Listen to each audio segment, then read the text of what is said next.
সময় ছিল যখন কোরিয়ার এক ছোট শহরের 7জন তরুণ ছেলেরা স্বপ্ন নিয়ে পথ চলা শুরু করেছিল।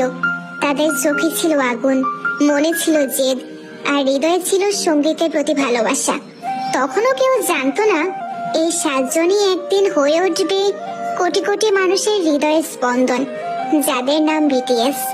তারা যখন প্রথমবার মঞ্চে উঠেছিল তখন কেউ তাদের নামটা পর্যন্ত জানতো না। সাফল্যের পথটা ছিল কাঁটায় ভরা, নানা কটু কথা, প্রত্যাখ্যান আর সীমাহীন পরিশ্রম। সবকিছু পেরিয়ে তারা ধীরে ধীরে নিজেদের গড়ে তুলেছিল।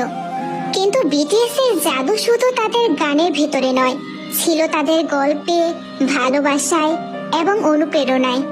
একটা সময় ছিল যখন তাদের কাছে ছিল না বিশাল কোম্পানির সাপোর্ট, ছিল না মিডিয়ার আলো, ছিল শুধু একটা জেদ, নিজের গল্পটা পৃথিবীকে শোনাতে হবে। তারা গাইতো ভাঙা স্বরে, কাবলায়, ছোট্ট স্টুডিওতে। কেউ শোনেনি তখন। তারা বহুবার হাসির পাত্র হয়েছিল, তবুও তারা থামেনি, কারণ তারা জানতো কেউ একজন কোথাও হয়তো অপেক্ষা করছে এই গানগুলোর জন্য। বছর গেল, মঞ্চ বদলালো, ভিড় বাড়লো, আলো ঝলমলে হলো, কিন্তু 7টি হৃদয় ঠিক আগের মতোই রয়ে গেল, বিনয়ী, সত্য আর স্পর্শকাতর। মানুষ বিটিএসকে ভালোবাসে কারণ তারা নিছক তারকা নয়, তারা নিজেদের ভাঙাচোরা গল্প সবার সঙ্গে ভাগ করে নেয়। তাদের গানে থাকে হতাশা, স্বপ্ন, লড়াই, ভালোবাসা আর আত্মবিশ্বাসের কথা। তারা শোনায় কিভাবে একটা সাধারণ ছেলেও অসাধারণ হয়ে উঠতে পারে যদি সে নিজেকে ভালোবাসতে শিখে। একটা মেয়ে ছিল, ধরো তার নাম মায়া। মায়া ছিল খুব চুপচাপ, নিজের মাঝে বন্দি। একদিন সে হঠাৎ করে ইউটিউবে বিটিএস এর একটা গান শোনে। গানটার নাম ছিল ম্যাজিক শপ।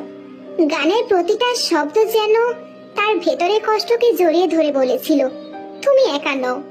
সেই থেকেই মায়া বুঝে ফেললো বিটিএস শুধু গান গায় না, তারা অনুভবও করায়।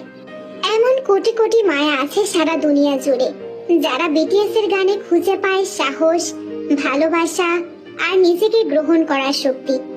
আর তাই বিটিএস কে মানুষ ভালোবাসে, কারণ তারা শুধুই তারকা নয়, তারা বন্ধুর মতো, ভাইয়ের মতো, একটি আশ্রয়ের মতো। আচ্ছা, মানুষ কেন বিটিএস কে ভালোবাসে?